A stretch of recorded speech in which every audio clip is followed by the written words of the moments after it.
Welcome to Momentum Mode.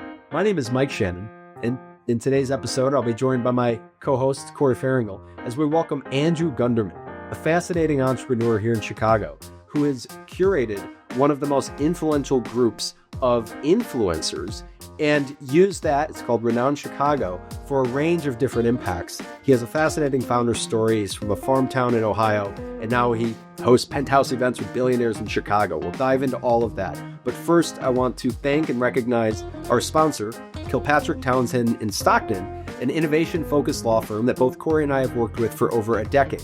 I also want to recognize Corey's venture capital firm, Aperion Ventures, and thank my own company, Improve. We provide AI for financial advisors. Now, let's dive in. Welcome back to Momentum Mode. I'm Mike, Corey, and we've got Andrew Gunderman here today. I'm going to open this up, and Andrew's going to hate this, given a little bit of... So that's our from my, yeah, that's what, let me open this up, and he's going to hate it. Let me give you my story of getting to know Andrew Gunderman, which I think is such a unique, fascinating story in Chicago here. All right, I'm hanging out with some founders. All of a sudden, this young kid starts popping up in Chicago, and he's got these penthouse events. He's talking about how he curates these special groups. He's got billionaires, team owners, what have you. I hear that young kid. Yeah, he's full of it, but I'll check one out. Go to it. But I'm too curious. Yeah, but of course I'm going to try out. Wow, he's really pulling this off. Who is this guy? Get to know him a little bit. Turns out, so we're in Chicago. Yep. He's a farm town kid from Ohio. He somehow raised venture capital before he was 21 or 22. Sold that company. Dropped out, I think, of the Ohio State University. Maybe he won't admit that. He even got the in there for the Ohio. I don't know how to do that. Right. And now here he is. He's doing his second company. He does some interesting things, curating groups of influencers, which are hard to get a hold of. And he truly does have one of the more unique, kind of exclusive, whatever you'd call it, community building, event holding circles. So Andrew Gunderman, unique story to me. You're still only 24, 25 something. Mm-hmm. So, all right, did I get the story right? And I'm going to call me this older than you. How does the farm kid from Ohio, a few years later, end up holding penthouse events with billionaires in Chicago? Let's unpack this. Yeah, I mean, most of the story is correct. Yeah, small details, so small details. Yeah, I mean, I think it's just like a big part of it is knowing people who are older, who are farther along than you. Yeah. That was the big driver for me. Is initially through some of the stuff we done with Genesis, which was one of the communities I built with a friend of mine for like younger founders. Is that the first company? So that was like the first community I had. Genesis. Yep. And so then that had become a big thing here in Chicago for younger founders. Yep. And then like that experience got me to the community building. I hadn't really done events too much before. And then from there, I'd met a successful entrepreneur who we became friends with. And he's like, oh, I do events. Let's host one at my penthouse. And then this is the owner of the penthouse that I host at now. All right, let me even just pause. Yeah. What's so fascinating to me is Farmtown, Ohio. You're not coming into Chicago with leverage or built-in network. It's not like, oh, uncle has all these contacts. So you get this first point of leverage by meeting another entrepreneur. I've got a penthouse. Why don't we do events? Not every 22, 23-year-old pitches that to the guy with the penthouse. So unpack that conversation for us. Yeah. Well, I think it just flowed and it made sense where like he'd seen some of the people that we had access to. Yeah. And I think for him, it was like I like to help young people. Let's see how this goes. He mentors a lot of younger founders, which is super cool. And I think he was blown away by the initial guest list that we had for our first one. Yeah. Because keep in mind, like I didn't have like a great network before this. This was like using some of the names that he had, like from some of his initial friends. Yep. And then leveraging that to really pull out the guest list to what they are now.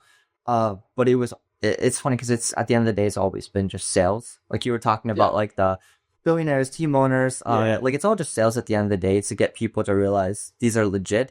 This is something you should come to. These are things you're not going to find anywhere else. And so I've been able to develop a skills for sales through that process, which has been cool. But yeah, I mean, it was a lot of just like, let's test this out, see how it goes. Yeah. First one, really great guest list. And every time then it's gotten crazy. So what's the value prop for somebody to come? You come for blank. And the big thing that I say people come for in events, and from my experience, is they come for one or two things. Usually the guest list is the big big thing Sure. people come for is they want to meet people. Yep. Like, I don't think stuff like food matters in a lot of cases. I think, like people come and they're like, did I meet someone awesome today? And if I did, this event was a success. But boy, that beef stroganoff. Yeah. Yeah, nobody cares about that. And then I think like venue is also great. People will be like, wow, that venue was crazy. Right. But those are the two big things in my experience for the events. And I think that's where like the sort of exclusivity that you need a little bit of gatekeepiness. Yeah. I think not too much. And this is one thing that I hate about Chicago sometimes is I think people are a little bit too gatekeepy, where like you need a healthy amount of it. But if you find people who are earlier stage or younger, giving them the opportunity to come in, that's always helpful. But it's been just a focus on curation and exclusivity. It's very weird because Chicago is almost a big small town in the sense that I feel like I can get to 90% of the people, but it's all relationship driven, right? It's all because I knew that person who knew that, and that person was okay to introduce you and so on. And so I could see what you mean by the gatekeep, because it almost creates those areas of exclusivity. Yeah. And if you're a younger entrepreneur in town, Mike was, and you got to like be aggressive to try and break into some of those things. So first off, you talked about starting your first community, but it was a founder community. You were already a founder. How did you decide to start a company the first time? Yeah. So I guess my backstory goes, I'm from small town Ohio, no opportunities there. I started coding from a young age. Okay. I got scouted by a lot of companies. So I had 5 internship offers in high school to go to the big city and code. You must have been submitting your code to something. You see it. Yeah. I mean, I was doing tons of cold outreach on LinkedIn. LinkedIn is one of those things that has been transformational for me. Interesting. What years not only LinkedIn commercial, but LinkedIn recent sponsor future episodes. Yeah. This was like 16, 17 or so that I had done this, but I started coding at like 13 or so. Okay. But I had worked on like a bunch of projects and a lot of public stuff. And then one of the internships that I had done was with a guy named Mahendra Vora, who's a very successful entrepreneur in Cincinnati, Ohio. Thousands of employees all over the world. He was my first introduction to somebody who was actually a successful entrepreneur. Because being in the small town, you don't see that ever. You don't see anyone doing anything like crazy or building big companies or like really living life like that. Yeah. And so to me, this was just mind blowing. Yeah. I think after meeting him, I was like, okay, I am going to be this, or I will destroy my life trying to do that. And it's going to be one of the two. And then since then, it's just been, I'm going to start companies. There's an interesting thing about networks and circles. So I got to quit. Go ahead. So you can come from, no disrespect, nowhere, a farm in Ohio, and you get the first person that, okay, here's your first entrepreneur that you're connected with, endorses you.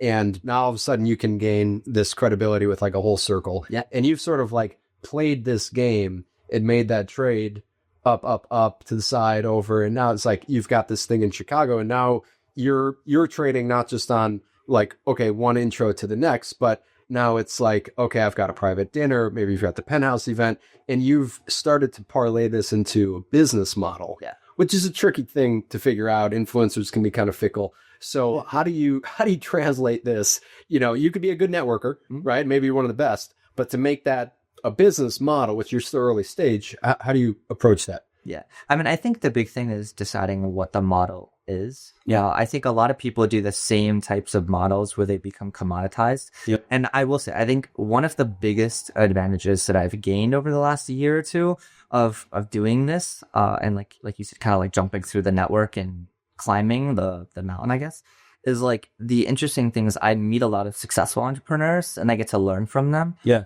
And so I think I've gotten a better perspective on what's a good business model, what's a bad one. And so I think for me, like, I don't want to build like normal events companies or anything like that. Yeah. Like, I actually want to find creative ways where you can provide value through like software or like the AI behind the scenes. But where it's not like you're just like, oh, pay for event tickets. Yeah. And I think it's been more of like a unique take where I can take what I'm good at, which is I very well networked now. But I also have technical experience. Yeah. I also have a network of people who are successful business people. And then how can you merge those behind the scenes to build really interesting companies? And that's kind of the direction that I'm going now. I think for me, the influencer thing is more of like, the way I've described it to people is I want to build like an empire of relationships in Chicago, if I can. Like have 3 major communities, one for business, one for the biggest celebrities and influencers in the city, and then at some point one for politics as well. But then cameo is that? Yeah. But then like over time that makes me sitting on this massive amount of leverage. Yeah. And then like if I want to do things or build companies, it's just I have all of these in my toolkit to make that happen. You curate a local LinkedIn. Yeah. Well, I mean, so beyond that, I have considered stuff that direction. Yeah. And we'll see if I really go down that direction. Well, you're hitting a point that we've hit on in the past, and that is your network is one of the biggest assets you have. Yes. Yeah. Right. And maybe, if somebody like monetization, it's not about that. It's about how you tap into it, how you use it to help them, help you, help others. And that leads to opportunity. Right. How did you decide that you wanted effectively the network to be the focus of what you're doing? Yeah. I mean, I think it was a realization, like you said, that network is insanely important. Yeah. And I think to me, with my ambitions, there are 3 major pillars of what I need.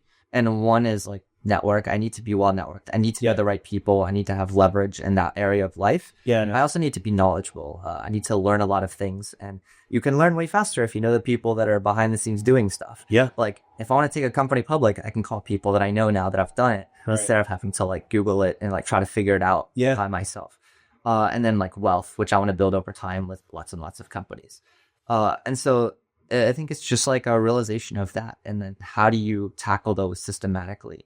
Yeah. And I think like building the network, I've realized I could just do this for like the next 50 years. Right. And then like on the side of that, have big companies that I focus on building, especially because like if you are a young person, you want access to these successful founders. But in most cases, they're not going to give you the time of day unless you have something you can give them. And this is the real insight here for me is like, as a young founder, if you haven't done anything or if you don't have any really interesting skills or if you haven't built a really big company, you're not going to be super valuable to successful entrepreneurs. But I can get that way faster by being well networked. Yep. And then like I can learn from them. And then I can use that to help me build my companies, which makes me more valuable to meet more successful entrepreneurs and learn from them. And it just goes, Yeah, I have found too many young people are afraid to reach out and ask for help. Yeah. Or to meet people. 2, a lot of entrepreneurs are willing to mentor, but they're not asked to. They're asked for something as opposed to, hey, can you answer some questions for me? But then I've also found too many mentors, and this drives me crazy. They start out by saying, well, let me have equity in your company and we'll talk about it. It gets in your laughter because you see it. I had multiple people it pisses me off. Like, don't do that. Like, and do I have equity in some of the companies I work with? Sure. Did I start there? No, because we built a relationship, you help them, and then eventually it makes sense, right? So when you're thinking about your network and now you're going to make it an asset that you're using, how do you curate it? Yeah. How do you decide kind of who to allow in and out, create the exclusivity, make sure no assholes allowed, and at the same point, make it wide enough, right? Yeah. I think it just depends on what you're looking for. Yeah. Like for me, the different communities are curated differently, but there's also a lot of Yeah. cross-pollination. So like we actually did an event yesterday, which was the second major event for Renowned Chicago, which is the influencer community that I'd started. Yeah. But like that community is less than 6 months old. But because of the initial names that we got, the guest lists have gotten crazy. Like we have a lot of the biggest influencers in the city. So for those that listen out, define influencer for the uninterested. So it doesn't even have to be influencers themselves, but people that create content online. Yep. So we have some podcast hosts, for example, that run podcasts with millions of followers. Okay. We have people that make content about food in Chicago. We have people that make content about politics. Yep. We have people that make content about sports. Yep. So it can be a bunch of different things. Like one of the biggest influencers in the city that we have, or I guess content creator for her particular example, she makes content about like aquariums and like fish. I didn't know that was one of the biggest in Chicago. Yeah. All right. Yeah. And it's also funny because we have like 10 major cat creators with millions of followers. So the amount of cat creators that make money is shocking. Yes. Well, that's the... Oh, yeah. Well, AI cat creation is even cooler, by the way. Yeah. I'm allergic to cats. Yeah. Then you get the AI cats. Yeah, but that's the cool thing about meeting people in curated rooms is you start to find all these different ways that people make money. Yeah. And it informs, especially a young person's view on the world of these are the different opportunities I have. Right. Especially because so much of startup ideology is dogmatic and like the same realm and everybody's doing the same things. You hear the same startup ideas like all the time. Yeah. I think when you branch out and you meet people in other industries like this, it's cool because you start to learn about other problems and ways to solve things and stuff like that. So I'll go back to, I look at what you do and I see this trading game occurring. You just mentioned it. I had my second, whatever this is, the influencer community. And even though it's only been 6 months, renowned. It's grown to this amount because of some of the names out at the first event. And I bring it back to your college or high school origin, the story of the first entrepreneur that you cracked into. So it's like at every stage, for the college students maybe listening, there's always something to trade. Yeah. Right. I mean, I think if you're a college student with no credibility, there's even something of people like a Corey would respond to some amount of college students reaching out on LinkedIn. He just said that not many do to offer some advice. And the thing you're trading is ambitious college student, some time, right? Give me some time. And so at the earlier stages where you don't have, the millions of follower person at the event to trade that to get the next person, 21-year-old sitting in a dorm room right now wants to network out of Ohio into Chicago. Like, how do you craft that first message? How do you think about sourcing your lead list? Like, what should that kid be doing? Yeah, I mean, I think there are times in life to be passive and there are times in life to be aggressive, and you have to be able to selectively choose when to be each. But I think in the early days, you literally have nothing to lose. So I choose to just be as aggressive as possible. I mean, I'm still rather aggressive with some of it. And when I say aggressive, I mean like I will just send outrageous amounts of cold outreach. Yeah, aggressive doesn't be bad. Yeah, right? Yeah, exactly. Yeah. But I think it's like the real thing is like if you have nothing in life, the only thing you can do is throw everything at the wall and try everything. Yeah. Especially because it's funny. I talk to people who say this about startups, but I think this is true of people also, where they try to protect brands that they don't have yet.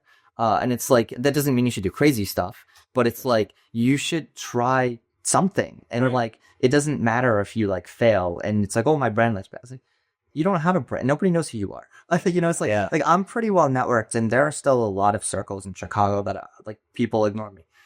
Protect a brand that you don't have yet. I love that. I say a lot. The worst thing to be as a startup founder is cool. Yeah, right. Because you're holding on. It's the same thing you're saying. You're holding on to a brand that doesn't really exist. I'm too cool to knock on the door and do whatever. So then you're never getting into motion. And you just said it. It's cool for Andrew now to talk about, the millions of followers stuff. But you, before all this, you're sitting there, you called it massive amounts of outreach. You're probably breaking LinkedIn's limits and sending all these messages. Like that's the don't worry about being uncool or breaking a brand that doesn't exist yet mentality. Yeah. Well, and there's a hint too of like, don't be afraid to do the work too. Cause like doing a lot of the cold outreach can take a lot of time, especially before the world of AI. But we're not saying spam. Yeah. But you're doing this with strategic intent. I'm guessing you've read through most of the profiles of people you reach out to. Yeah. The funny thing is I reached out to probably a significant majority of the successful entrepreneurs in Chicago. So I know them like really well in a lot of cases. That's because you look through and learn. Yeah, exactly. Yeah. But it's funny because sometimes you'll have people that respond, sometimes you won't. But like if you continue climbing and getting more well networked and getting more access over time, like eventually you end up meeting those people. It's true. Yeah. And so it's just like, I think, and also nobody will ever remember if you reached out to them anyway. Because they're getting so many messages. Like there have been multiple times where like I cold outreach to someone, got ignored, and then a few months later I ended up meeting them because I got in the same room with them. And it's like they don't remember who I am. And it's just like you get to start the lesson is there's no downside to outreach. There's no downside to asking, and you're not really risking future. You're not risking. I mean, to your point on the brand, if you're worried about your brand, they're not going to remember you when the brand happens. And if they do, they want to be part of it now. Yeah, exactly. Well, and I think there's a lesson here too of one of the most important things in doing companies, which I actually did not realize how important this was in the beginning, is just like the skill set of sales. And it's funny because everyone says this, and for the longest time, I was like, that's weird. I don't like that. That just doesn't make sense to me. So what is sales? It sounds so abstract. But I think on the other side, realizing like over the last year, I'm actually really good at sales. And I didn't try to get here. It just kind of happened on accident. Yeah. You have innate skill. Yeah. Yeah. And I think it's really just about like understanding what you're selling, and just innate skill maybe, but I'm guessing you really dropped the ball on a few embarrassing times where you like look like a schmuck. And who cares? You didn't get that meeting, but you kept going. Yeah. I just think that's more important for people to understand than like, you are good at sales today, but I don't know that anybody starts off just like super smooth. It's smooth, yeah. And the salespeople at 30 hours in water smooth.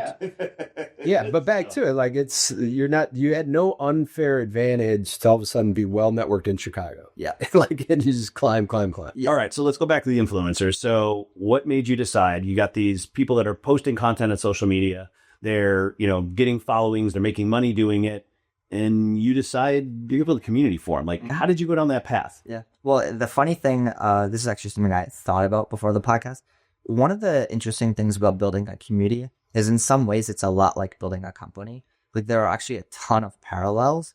And the big key to your question here is building Renowned has literally just been solving a need that was there that nobody else was solving. Sure. And it's as simple as that. That's a big company. Yeah. Wait, I don't know about a need. I don't know anything about influencers. So what is their need? Yeah. Well, It seems like they already had the followers. Yeah. Well, the big thing is a lot of influencers will have big followings, but they don't know any other influencers. And so there's no great way for them to collaborate. Right. Like it's actually odd because you would just guess like all these influencers probably know each other, but in most cases they'll be lucky to know one. Right. Or one. The aquarium person doesn't know the cat person, doesn't know the whatever. Yeah. But like there are really interesting collaborations that can come out of things like that. Like we've had some crazy differentiations, right? Yeah, that result in millions of views for them. But like you collaborate and that's how you grow in that kind of space. Right.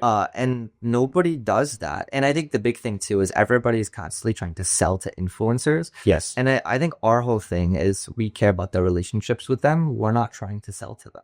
And it's like, I think there's another component here too, where influencers are inherently valuable because they're a huge form of distribution. Yep. So everybody wants access to them. Yep. And so if you're just sitting on, let's say, most of the influencers in the city, you become overnight extraordinarily valuable. And that's become the interesting thing with Renowned is we've actually had a ton of interest from all sorts of different organizations and companies. Will sponsor you. Yeah.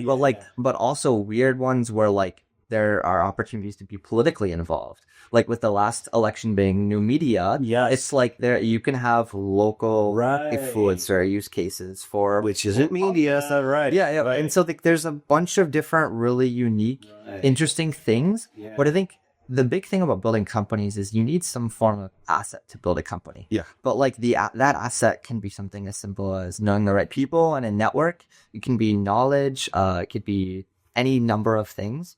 But with Renowned, it's like we have this access, essentially a monopoly almost. I know it's been 6 months, but it really is a monopoly. Well, nobody is trying to build it on their own. I mean, you're going to be 12 meetings before somebody shows up, right? Yeah, exactly. Yeah. And especially 2 questions to even understand what you mean by monopoly. What's the threshold for what you call influencer and how many are in Chicago? Yeah. I have no idea. Yeah. So we, more than you believe. Yeah. I mean, Corey and I are influential, but when we call it like, curated, typically we're trying to go for like 30,000 followers minimum, on a single platform. So that's the bar. Yeah. I'm like, sometimes you have people that are smaller. Like we had a dude at our event yesterday who he had like 10 to 20,000 followers, but he is an awesome magician. And he's been on America's Got Talent and a bunch of other things like that. And so he's like a really great addition. And so we'll have people like that doing like magic tricks. Right. But like usually for us, we try to shoot for like 30,000 minimum. Yep. And I think that's the thing is when I say that there's nothing else in the city like this, most other creator communities that you'll be a part of. Yep. This isn't a knock on the communities, but in a lot of cases, the biggest person you'll find is like 15,000 followers. Sure. Which is fine. There's a place for that. But there's no place for larger creators to meet. In just the second part, roughly how many are there that are? So there's probably, I'd imagine maybe like 2,000 to 3,000 maximum. We probably 2,000 to 3,000 influencers are in Chicago. I'd have over 30,000 followers. I guess, yeah. Yeah. And they're all like, sounds right. Yeah, they're all just split up and not. Yeah, they don't know each other. No, I mean, there's one in Wheaton and there's one in Northbrook and there's one in Berwyn, I mean, they're all over the place. Well, and this is the big thing with the communities that I've built. I think the key insight is people talk about LA and New York and SF versus Chicago. I think definitively Chicago has less of a lot of these different resources than other cities do. But the analogy here is like, just because we have less, if you have a higher concentration, it's not going to feel like less. And you're going to have the outcomes of something that doesn't feel like less. And so with the penthouse events, it's like bring together the most accomplished entrepreneurs and investors, all the people with high amounts of leverage in the city, bring them together. Yep. And then like concentrate it into one central network in the city. And it's the same thing with the influencer and content creator network. It's like everybody that has a large amount of leverage in the city in these spaces, put together a central network for them.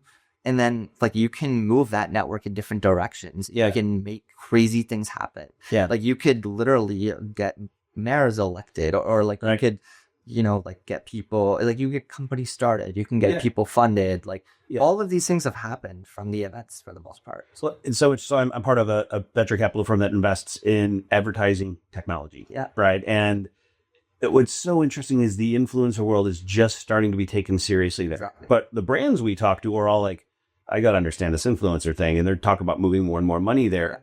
But the influencers are just still getting organized themselves. So it's like, it's really nascent on all sides, right? There's really real money flowing, but not a lot of normal structured organization. Yeah. Well, and that's where all the big opportunities are, right? It's like where there is a high amount of demand, but people are still figuring stuff out. Right. It's like, I think a lot of the big opportunities in a lot of cases are kind of the wild, wild west. It's like you're entering into something where all the big structures and infrastructures there, like it's probably a little bit too late to build something really massive there. That's right. But like, I have friends who, this is probably partially how we got into the influencer world, but I have a friend who works with influencers in a really unique business model. I won't go into it because it's his private thing. Yeah. But like, it is a spectacular business model, and he's essentially able to get his customer acquisition cost down to zero. And it is an incredible model. He's raised a ton of money and he's building a killer company in Chicago. And like seeing him do it, it's like the reason his model works and has worked so well is because nobody else is doing it. Right. So he's not competing on any of this. Right. And I think that's the interesting thing is it's like he's building a monopoly because no one else is even thinking about doing it how he's doing it. Yeah. Well, as they say, there's opportunity in the chaos, right? Exactly. So look where the market is informed, and that's where the opportunities lie. Yeah. And the best way to learn about these markets is to know the people in them. Yes. So how do you manage your network? What I mean by that is like the actual process of managing. You like use LinkedIn groups? Do you have your own CRM? Like how do you manage all those contacts? Because that's like the jewels, right? The asset. The funny thing is, since I'm technical, I like to build stuff for myself. So I've actually been building myself like my own CRM tools over time, but I've considered at some point turning it into some sort of company. Yeah. But like not like a normal personal CRM because those are typically terrible with retention. Yeah. But I've always played around with the idea of like a CRM tool with network effects built into it. Okay. Almost like a LinkedIn like we talked about earlier, but not necessarily to the full extent of a social media. So I build a lot of my own tools. So like a lot of my events are actually through a tool that I've been building for myself to help like automate stuff, especially Well, because like for me, this is a long-term thing. Yeah. Like I want to build these communities for 30 years. And eventually I want them to go global. I ultimately would love to have world leaders at these kinds of things. That is the mission I'm shooting for. And so if I'm going to do it for forever, I want to have tools that can automate pieces. I mean, look, we came to what many are calling the podcast election, right? Not a political statement. Yeah. Candidates went on podcasts, but it was like, it almost goes back to me being an old guy when Bill Clinton went on late night talk and played saxophone on Arsenio Hall, and people were like, whoa, he's breaking through. Then all of a sudden this election, it's like, and then Obama was like, whoa, he used Facebook. This time it's like, whoa, it's podcasts.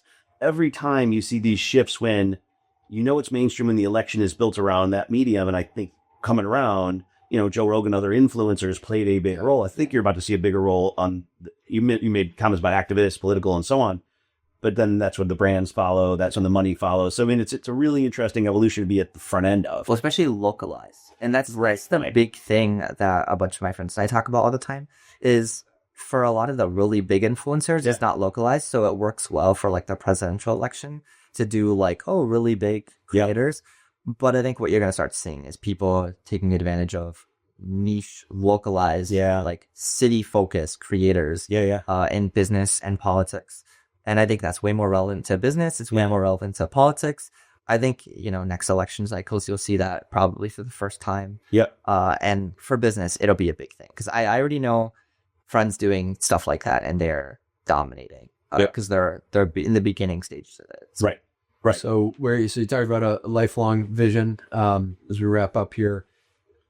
Near term, 1 to 3 years from now, where do you take? We're now in Chicago. What's the vision? Yeah. I mean, I think for me, within the next few years, we want to make both the Penthouse series and renowned into two of the biggest communities, which arguably they're already getting there. That's probably But like two of the biggest, most curated communities in Chicago. At some point in the next 2 years, I want to do this for the political scene as well. And it's all the exact same model. It's 4 large events per year, and then like private, smaller ones to build, closer relationships with people.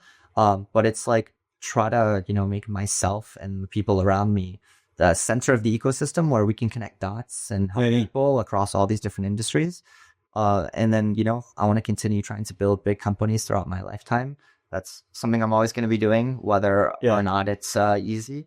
But how do people follow you, get in touch with you? Yeah. But before we go there, I got one more question before I give the wrap. So you mentioned AI and the AI impact a couple of times. What is the AI impact that you see in your part of the universe? Yeah. You mean like the creator world? The creator world, networking events, how is AI impacting that? Because I don't necessarily go to thinking about AI, because you made a comment earlier about researching people and finding them on LinkedIn. You're like, before AI. And I was like, whoa, AI is helping do like, how you use AI in those ways? Yeah.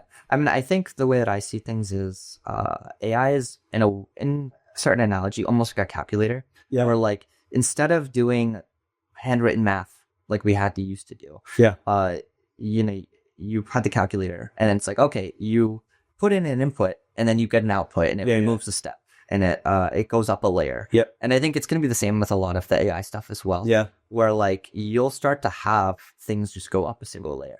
So like I think connections will be this is something LinkedIn should have been doing a long time ago. But like you're already seeing some of the tools nowadays that they'll learn about you and then they'll find an introduction for you. Yeah. And that's essentially a lot of what I do. And so like stuff like that could be relatively accurately automated with AI stuff. Yep. And it's like, if you take advantage of things like that, the monetary value that comes out of making those connections over time. Yep.